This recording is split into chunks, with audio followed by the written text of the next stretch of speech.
amerikai elnök beiktatásával foglalkozó mai horvát sajtó szerint veszélybe került a demokrácia Donald Trump hivatalba lépésével.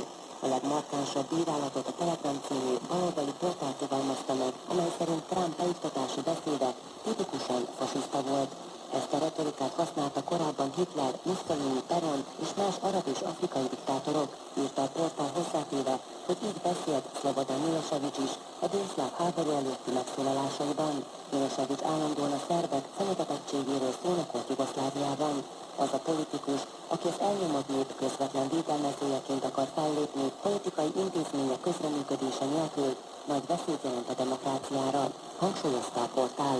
A Večernyi List című lapolvasottak kormányhoz közeli napilap úgy vélekedett, hogy Trump meg akarja változtatni Amerikát, meg akarja